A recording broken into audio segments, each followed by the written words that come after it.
everyone. My name is Malika Friedman. I'm the Graduate Extension Assistant for the Hillmaker Space at D.H. Hill Junior Library here at NC State, and I'm also a PhD candidate in the CRDM program. I'm a member of the Making Space team here at NC State Libraries. So before we jump into what we're going to feature today on Twitch, I'm going to go into what Making Space is and talk about community agreement, things like that. So in 2015, Making Space started as a series of programs highlighting and focusing on work of women in STEM. And the current mission of Making Space is to confront bias and systemic barriers to the STEM field by presenting the experiences and perspectives of underrepresented groups in science and technology, including people of all identities and abilities. So in doing so, we seek that all members of NC State's community can take on new skills, learn emerging tools, and be creative with different types of technology itself. So in doing that, we create a series of public talks and workshops. And so this program series, we go ahead and center gender diversity and inclusion in STEM, especially as it intersects with things like race, ethnicity, ability, and sexuality. So the libraries and its partners, in doing so, we're working to ensure that all our virtual programming, physically, all sorts of things, are in spaces that are welcoming and affirming for everyone that's involved. So that means that everyone from event organizers to attendees, we have an important role to play in contributing to a respectful and positive environment. And so in that way, if anyone is asking questions online, as tends to be the case, we just ask that you do so in a way that is not harmful to other participants. So when we speak, the impact of our words is just as important as our intent. And so today we ask that you engage in this program with exploration and curiosity, while at the same time being kind and intentional with your words just for the sake of our community. With that being said, I'm gonna go ahead and just do a quick introduction for River, who's gonna be our speaker today. So River Takada-Chapel is a Durham-based mixed media and fiber artist, instructor, and homemaker who teaches sewing and textile classes. She's taught courses for the Scrap Exchange, the Art Center, NC Museum of Art, Freeman's Creative, NC State Craft Center, community colleges, and many other organizations. River continues to share her passion for all things textile and sewing through her company, River Takada, which you can see the website behind me. And you can also purchase a variety of textile and art materials in addition to finding out more information through her blog and also workshops. So on behalf of NC State and Making Space team, please help us welcome River. Thank you. Thank you for that introduction. Today we're going to be looking a lot at my website since I've been working on it for a long, long time. I'm going to look at you. But yes, thank you for that introduction. My name is River Takada, and I have been doing textiles and crafts for about 15 plus years, and I've had my business, River Takada, for around 12, 13 years at this point.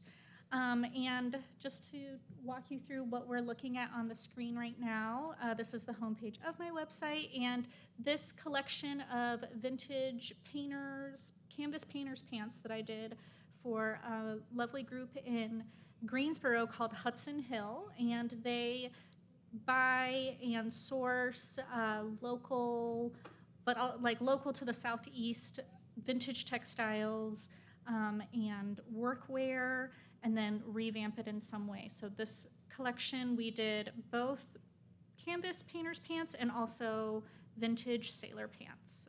So kind of in the background, we can see the other pants. And I do lots of collaborations with small local brands just like this. I'll pull up another one that I did recently with a company that you all might have heard of, Raleigh Denim. Raleigh Denim is also a company that I work with quite often. I wonder if we can, but yeah, here's a little slideshow. You can check out a lot of things online of work that I've done, but you can see that just right in my backyard, we dyed a whole collection of white jeans that were made locally right here in Durham, Raleigh. We're in Raleigh now. I live in Durham. But this was a great experiment of working with a small local group, using the materials that they had on hand, which was white twill denim, and then they wanted this collection to be solid blue indigo, so we dyed all of that by hand, and also a collection of organic cotton sweatshirts. So you can see the pants, once they come out, they look absolutely lovely. And this was done in 2020. So I'm pretty sure that collection is all gone. But other collections that I do, in addition to textiles, having sewn and dyed fabric and printed fabric for 10 plus, and woven fabric for 10 plus years, I have expanded into also printing my illustrations. So I do a celestial calendar every year. I think I've done them for about 5 years now. And I love to do these the Vulva Plushies are also something I'll go into here in a little bit, but I do these small sculptural mobiles out of found objects. And these are just like a fun, creative play. So even within my creative work, sometimes it can get stagnant doing the same thing all the time. So being a full-time creative, an artist, and an instructor, I'm constantly figuring out ways that I can challenge myself and get out of my own comfort zone. So about 3 years ago, I started doing these found object mobile sculptures, heavily inspired by Alexander Calder and other craftsman style art pieces. And I love to find other art sources that are my inspiration. So I will introduce you to the Vulva Plushies. Let's do that. So the Vulva Pillows, this latest collection is inspired by the Unicorn Tapestries.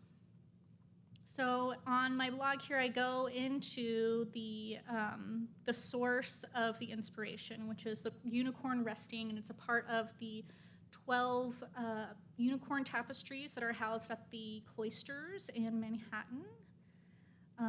And lovely close-up. These were woven in France, I believe.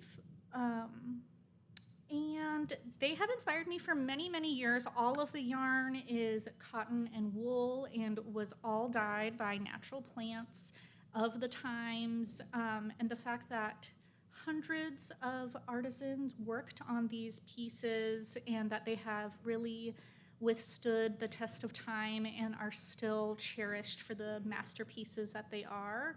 And also I love fantasy and science fiction. So the fact that they are illustrating and showcasing this kind of fantastical creature, it constantly inspires me. And over the course of many years, I have visited the Unicorn Tapestries multiple times. And I encourage you to do the same. If you've never been to the cloisters, they are like a rebuilt monastery by, I believe I want to say the Vanderbilts in New York. And they built this kind of castle on the tip of Manhattan. And it's a magical place to go visit. They have lots of gardens and plants and the Unicorn Tapestries. And this is just one tapestry out of the whole collection. So tapping into the story of the Unicorn Tapestries, which the unicorn represents, a multitude of things. One of them is like virginity. So part of using that as my inspiration, initially I learned that the unicorn in this image, it was called the unicorn in captivity. But after many years, I was doing even more research, and I learned that there was another name for it, which was the unicorn resting, which I really liked even more than the unicorn in captivity. And I would say about 6 or 7 years ago, I started making these Vulva Plushies. These are, abstract soft sculpture that I make in a multitude of different textures and fabrics. And initially, the origin story of the Vulva Plushies is that I was making a zine with a friend of mine who had recently graduated from a graphic design program, and she really wanted to have her own project outside of school that was that she could curate and edit. And so I was the illustrator and kind of the crafting side of the zine, and she did a lot of writing and articles and curated other articles and stories and poems and recipes from other people. And one of the projects that I came up with for our first zine was a a sex toy that you could use with your partner. You would make a liking of yourself, of a vulva, and then you would use this sex toy to show your partner how you like to be touched in a open conversation. And we sold the DIY project. It was like an illustrated, here's how you just layer the fabric on top of each other, sew it together, and you have your own customized vulva plushie.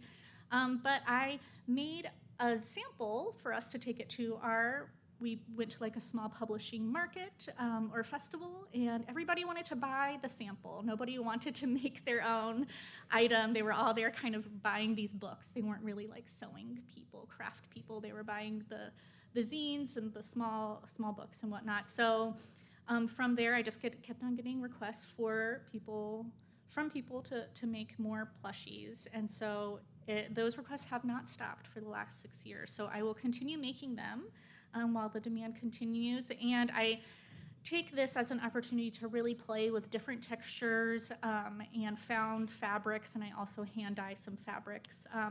But the unicorn resting image was printed at Spoonflower, which is a Durham-based textile printing company. And since it is in the public domain, it is legal to continue to print this lovely tapestry image. Let's see. Let's go to the calendars. Let's see. Oh, actually, let's do the furoshiki tutorial. So another project, we're just going to segue into another project that I do. We'll do lots of different types of marketing. Since I just talked about Spoonflower, we're going to talk about a project that I do with Spoonflower, and that was to do all of these furoshiki tutorials for their blog and for their social media. And if you're not familiar with furoshiki, it is a piece of fabric. It is most likely going to be square, but you can also use a rectangle. And it's just a multitude of different ways that you can fold a piece of fabric into vessels and into wrappings. So lots of different things. This is a great zero waste gift wrapping opportunity, especially coming up on Earth Day. I encourage you to check out this tutorial, and it just is an ancient Japanese technique of folding and tying fabric so that you can use one piece of fabric in a multitude of ways. And this is a great project that I do actually multiple times during the year with lots of different programs. I've worked with Pinterest to do different marketing with the furoshiki theme. And I mix my work time between making products like the calendars and the mobiles and the vulva plushies with marketing opportunities, with online publications like Pinterest and Spoonflower. And then in addition to that, I will do private label work. So the Raleigh Denim project and the Hudson Hill project, those were all private label items. So those aren't collections that I release under my own name. They're collections that are released under other companies' names. And that's a great opportunity for me to take direction from other creatives and input my creative expertise into their vision and really work together with them to bring their vision come to life. And as a full-time creative, it can get very exhausting to constantly be coming up with new ideas, new products, constantly testing items. There's a lot of failed attempts, which I like to take in stride, but it's always really fulfilling to work with another group, another person's vision, and see that come to fruition and have that excitement and someone to share that with. That's a very nice thing when you have a celebration, an end to a project. Sometimes as a full-time artist, there's never quite a hard end to anything. Every collection kind of rolls into the next collection. The things that didn't work out in my last 2021 collection, I will take that information and move forward into 2022 and apply all of the new information that I've gathered. I say that I'm constantly collecting data. I feel like a computer sometimes in that way. Everything is data collection. During the first wave of the pandemic in March, April of 2020, I did a collection of masks, which have evolved into a different design at this point. But that was a great experience. I no longer make the masks. I am very happy that masks are available now and that we do not have a shortage. That was something that I did right at the beginning of COVID.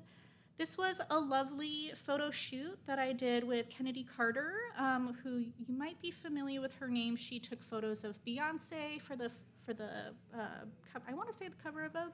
Also took photos of AOC and a bunch of other women in politics last year at some point. This all happened long before those things, but there's Kennedy sitting on the floor getting ready to take photos of Cassie. And this was a photo shoot for a collection of jewelry and these robe jackets that I was making, inspired by kimonos. And this was taken at Golden Belt in Durham, where I had a studio for a short period of time, and this was on their unrenovated warehouse space side. So since these photos were taken, this space has been fully renovated into office spaces. But look at how lovely that is. I'm so glad that we had this moment. And working freelance, it's great to embrace those moments of time to spend with other creatives. And really, I kind of came up with this whole concept just so that I could hang out with my friends and take photos with them and set up a photo shoot. The whole thing was just made up for the collaborative experience of it. But since we are at a university, I do want to backtrack a little bit and talk about my experience at school and kind of what my background was. I took a leap year gap year. Yeah. That's what I'm thinking of. I took a gap year after high school, and I lived in Tokyo for a year. That was very influential to me. I actually have in my archives the work that I did right after I got out of school was heavily influenced by Japanese street fashion. These are meant to be slides, but I think that maybe just the little slides are broken on that. That's okay. So a lot of the items that I was inspired by were the Tokyo street fashion, which was people in Tokyo buying vintage American things and then remaking them into their own Tokyo fashion. So I was very inspired by that. Luckily, I lived in America shortly after that, and I had access to all of the American vintage I could possibly want. So I started my business. This is before I even went to college. I started a little side hustle of selling upcycled and remade vintage clothing. So in the photo all the way over to the left here, this is like a vintage dress that I hand-dyed with indigo. And lots of stuff like that. Remaking things, hand-dyeing items, screen printing on old flannel shirts, that kind of thing. And then I found the Savannah College of Art and Design. I was in the fibers program at SCAD, which focused on weaving and dyeing and printing, slightly separate from their fashion program. But quickly I learned that SCAD was a design school, so they were really training people to eventually graduate from SCAD and become full-time designers, people who would design things potentially on computers and then ship them away to be made by someone else. I have many friends who successfully graduated from SCAD and did this, but having loved sewing and dyeing and printing and having my own side project, I knew that I wanted to create my own work and that I didn't want to be relegated to just designing.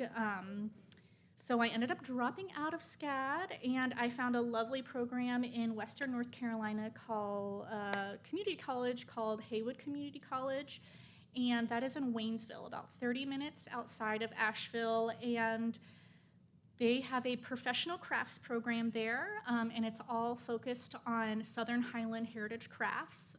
So that's weaving, ceramics, cabinet making or woodworking, metalsmithing, and blacksmithing. And this was my ideal situation.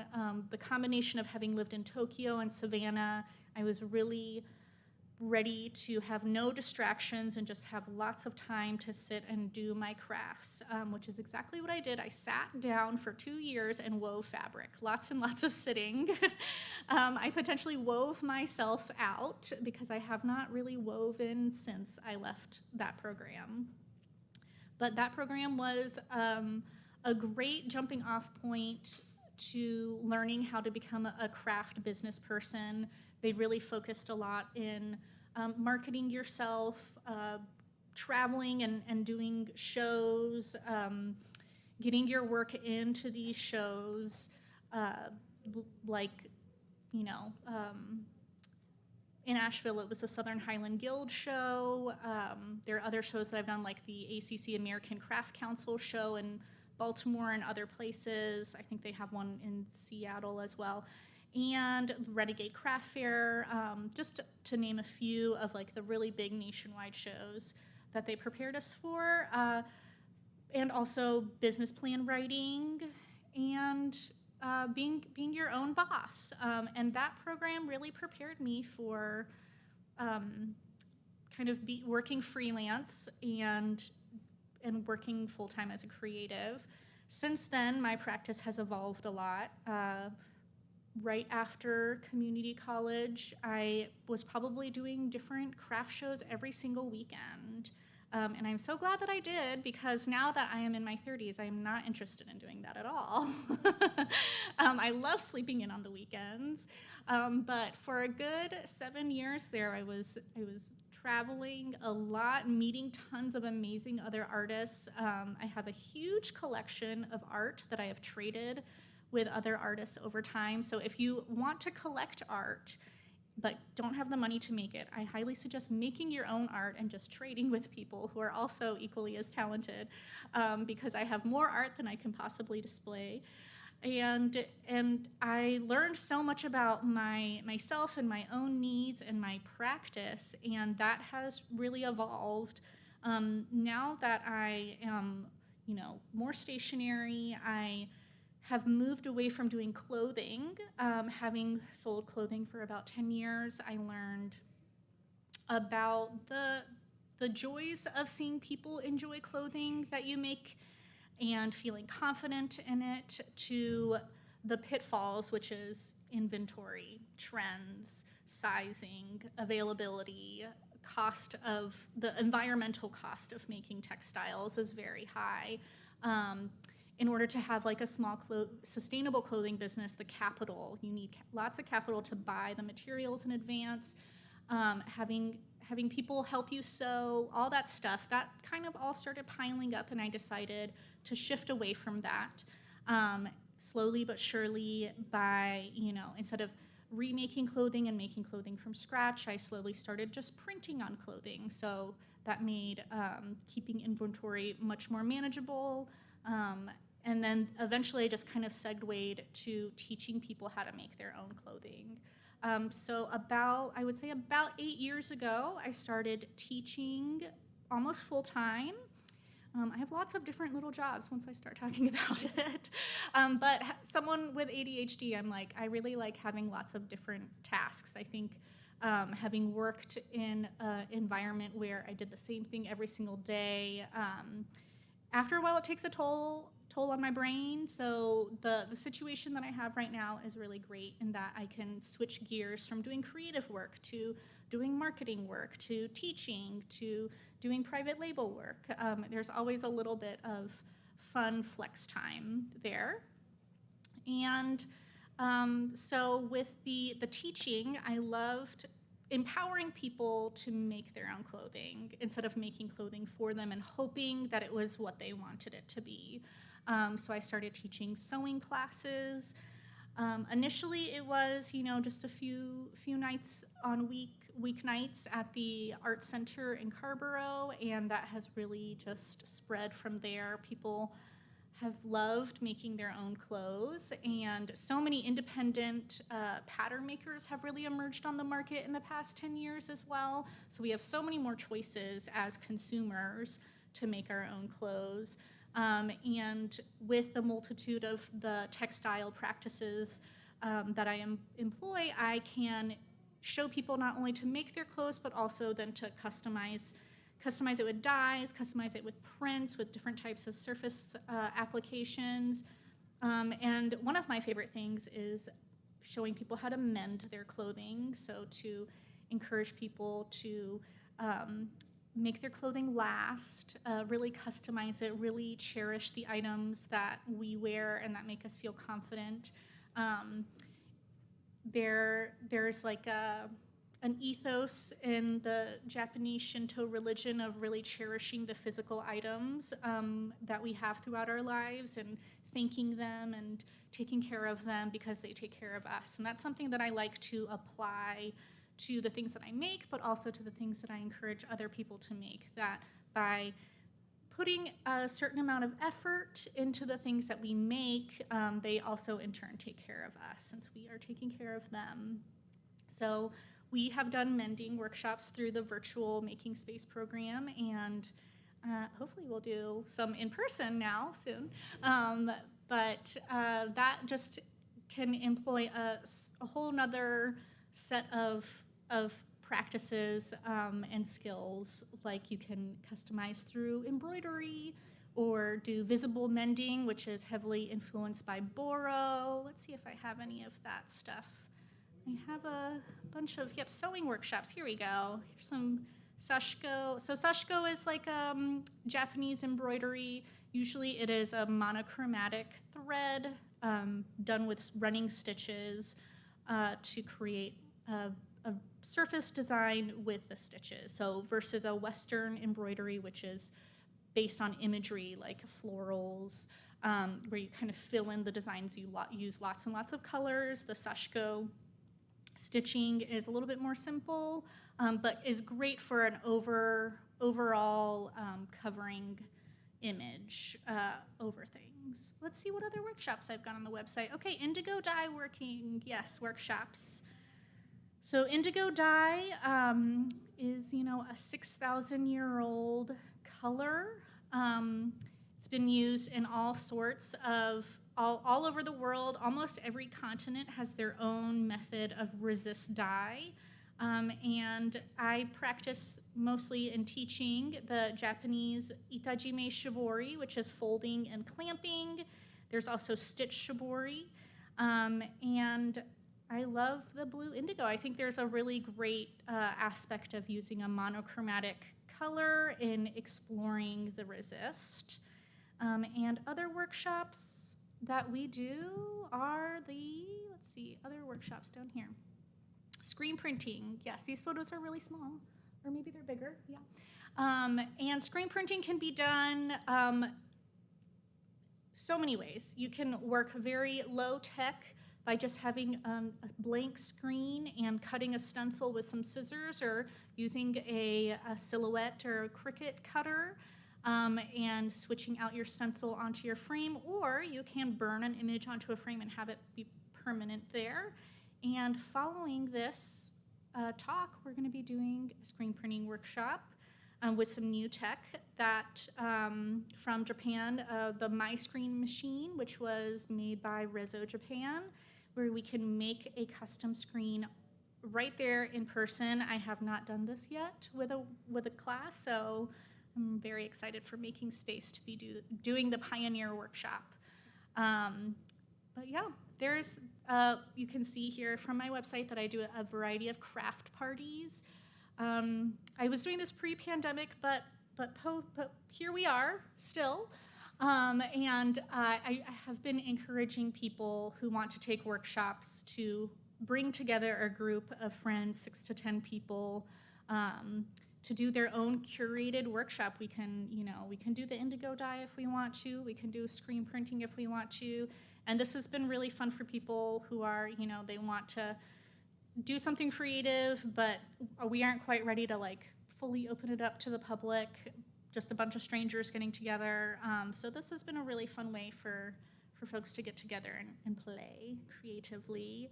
And yeah, the workshop here at the library, those are free for people, right? Yep, so the free workshops, so be sure to check that out.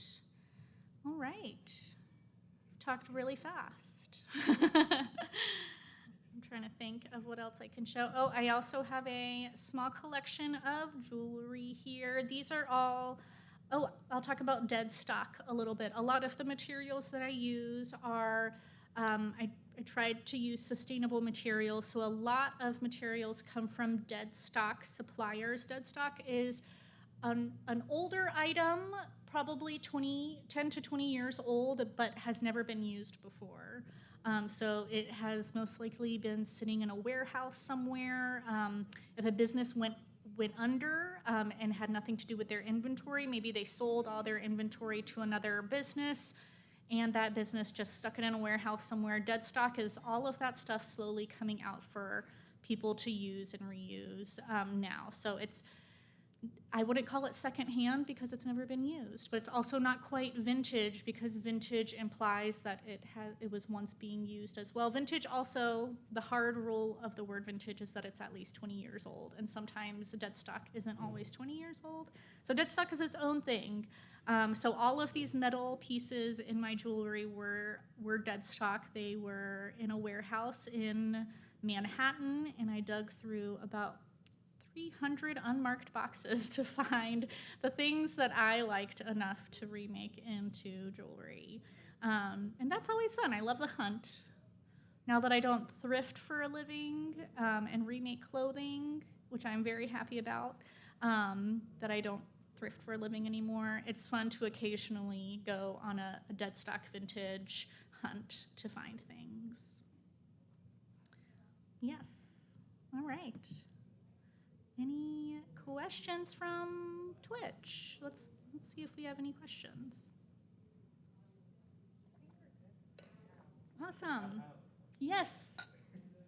So it sounded like kind of your early college experience was pretty worldly, going from like Tokyo to even like, I feel like the ethos of going to SCAD is very like, whoa, you go to SCAD, you know? Yeah. Like, how did you end up kind of being okay with settling somewhere a little bit more rural and like building your craft there and Yeah. not feeling like you were missing out on the whirlwind of Yes. that kind of world of fashion? Yes. So I think since I did have the privilege of living in Tokyo and exploring Japan and seeing that city hubbub, and then coming back to the States and diving right into being a 18-year-old living in Savannah, there were so many distractions, so many distractions, and part of me loved that. I loved getting to know so many interesting people and going to different art things, be it like a gallery or a fashion show, or a school art show.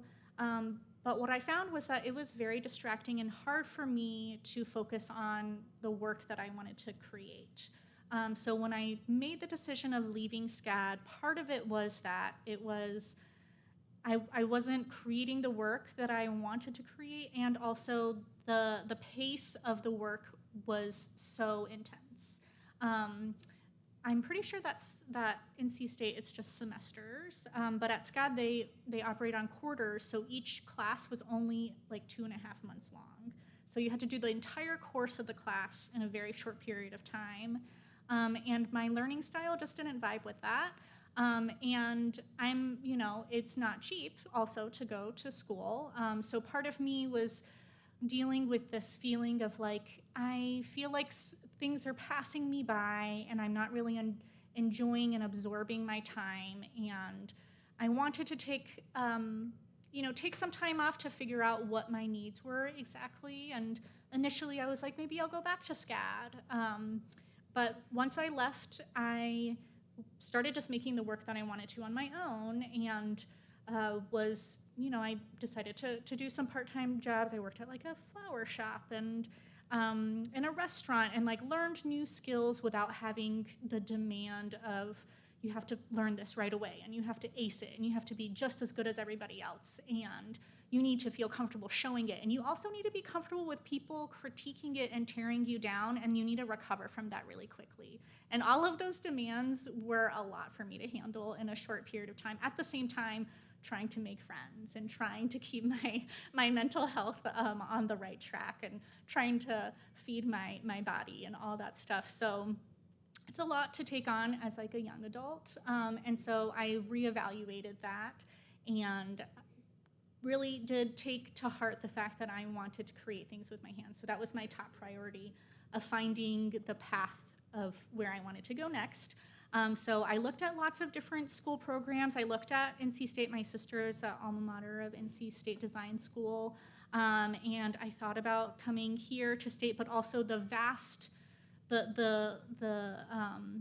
largeness of this campus was intimidating to me, like lots of other campuses. So eventually I found that program in Western North Carolina, and it was all in one building.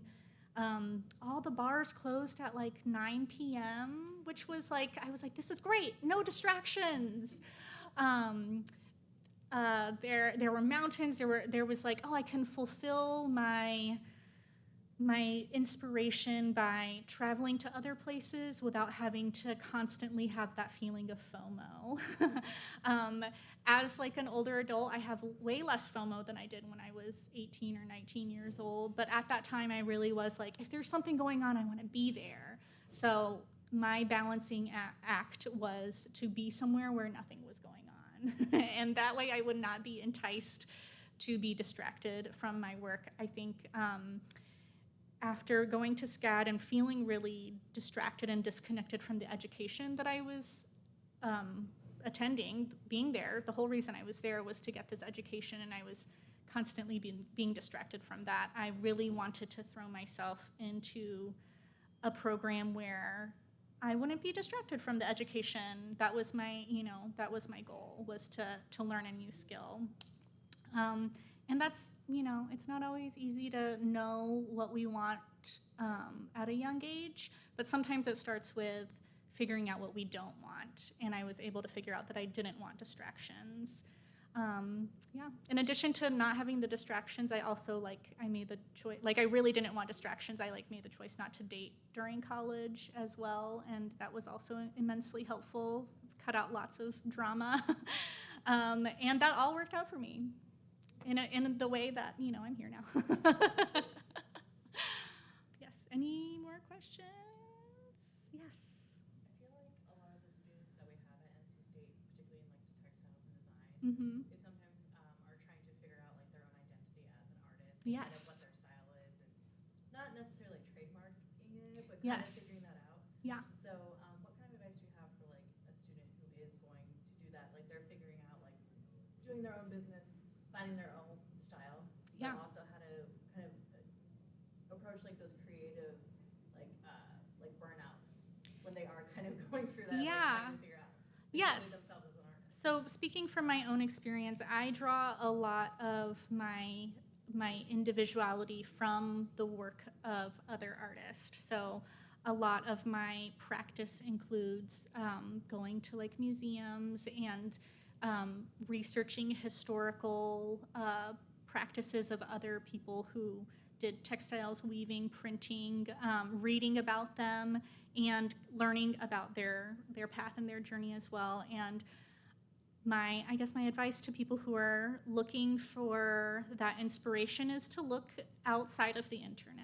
The internet can be a lovely place to do research, but as far as honing in on what and really gives us that drive, I think preventing burnout is also giving ourselves space away from the internet. I absolutely experience creative burnout sometimes, and usually that's when I have been tapped into a little bit to the comparison trap where I'm like, oh, these people are doing this and these people are doing this, and I can see that they're doing something really similar to me, and now I'm questioning if what I am doing is the right thing, or if maybe I've been too influenced by this other thing, and now so there's that conversation is constantly being played out, and I think it's important for us to have our pillars in our life, and my personal creative pillars include sustainability. Like I said, I don't know if I said this, but I do practice like Shinto religion, which is about a multitude of different things, but a lot of it is connecting with nature. So sometimes when I'm like, oh, this, that, and the other, I'm going to make all this stuff, I'm like, okay, I'm slightly losing my path because I can see that I'm being heavily influenced by capitalism, where my creative ideas are being skewed in this direction of making money. Oh, I'm going to make this thing because it's going to sell and it's going to make money. And I have a few times gotten onto that path, and it has proven to be pretty unfulfilling, especially when those things don't sell or they don't get the response that I was hoping for.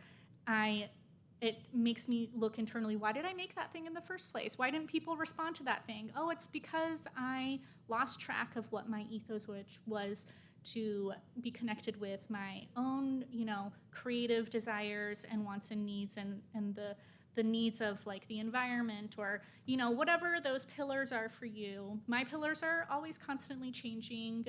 These days I'm like, I want to make things that don't require too much stuff. Like I would like to make, like it's great to illustrate something digitally or on a piece of paper, scan it in, and then make a print of it. And it's like, you don't really need much for that. You need a pencil and a piece of paper and a phone to take your scan, and you can digitally, alter it if you want to, or make it into a screen print and then print it on a t-shirt that I already own. That doesn't actually require me to buy any new equipment, any new materials, and that's really refreshing sometimes. Sometimes I'll have these really big visions, and then all of a sudden I'll be like, okay, but to get there I have to figure out how to use this new laser cutter or something like that, and part of me is like, okay, great. That is a great opportunity for me to learn new skills and to meet new people, and I'm really excited about this new project, but then what am I going to apply? Like, how am I going to apply this? And sometimes I'm like, maybe I'm not going to apply it. Maybe the whole point of learning this new thing is that it will just open up the world to me, and maybe I don't need to make a product and sell it. And so for me, that's my like grounding source. Obviously, I have more ideas than I could possibly make. So sometimes I just have idea burnout, where I'm like, I have so many ideas and not enough time. And that is, again, just coming back and prioritizing, okay, what is it that I want to really be using my time on? Our time is our most elusive material. And so when it comes down to, it's usually like, how do I want to spend my creative time? Because I don't work, 24 hours a day on creativity. I have also learned that sometimes our best tool is resting. I feel like when I first started my business, I was working every possible moment I was awake. I'd wake up, I'd get ready to go thrifting, go find materials, I'd come back, I'd sew, I'd spend time driving to a show, I'd spend time just, designing my photo shoots and doing the photo shoots and editing the things. And the more time that I have now to rest, the more, the larger my vision has become in a way. So even though that's really counterintuitive, I feel like, to force people to rest, sometimes that can be a great time. I feel like promoting boredom within creativity is one of those things. So, more time for sitting back and zooming out so that we then have the capacity to zoom in has been very helpful to prevent burnout. But also finding our niche, I would say experiment a whole lot. One of the things, if I could go back and give myself advice, my younger self, was to give myself way more permission to fail. As we grow and get older and we have bigger audiences, it's the stakes seem higher. So right now, if you're just starting something new, I would say fail all the time. If you're not failing 30% of the time, you're not trying hard enough. Or what's the quote? The quote is, if you're not getting rejected from 30% of the shows you're applying to, you're not applying to enough shows. And in a way, rejection is like a blessing. If I apply for something and I get rejected, I'm like, great, one less thing that I need to do. Also, like, I'm constantly applying for shows, markets, art shows, gallery shows, and I've been accepted to many shows where then I show up and I'm like, this is not for me. This is not where my people are. My customer base is not here, or there's someone else selling something very similar to me. And part of me is like, I wish that I had been rejected from this show. This would have saved me a lot of time and energy and potentially money. And so I would say if you're failing and getting rejected from things, that's great. You're on the right path. You're putting yourself out there. You're attempting things. And make failure a part of your regular practice. Because within creativity, like I like to say that we're kind of all scientists. We have an idea, our hypothesis, our theory, and then we apply it. And sometimes it works and sometimes it doesn't. And then you are a scientist, you go back to the theory and you apply it again and you try something different. And so not every single collection or painting or sculpture is going to be like, oh, I love this. But the more we can say, oh, I like this enough to keep going, that is a win, I think. And there are things that I get rejected from, and that just encourages me to try harder. How can I refine my work? How can I work on the niche of the thing that I really want to be accepted for? Maybe my photos were unprofessional. So like now this is a great time for me to look closely at how I'm presenting my work. Maybe my work, I feel really good about it, but maybe there's a disconnect in the way I'm presenting it and the work that I'm making. I want people to see the work the way I see it, so great, I can refine the presentation. That all of that is a part of the creative process, especially if you're creating a self-sustaining project or a business, constantly refining and working on what doesn't work and what does work. That's a great flux of space to be in. Yeah. Awesome. Well, thank you so much for having me. And we're going to do the workshop in a little bit.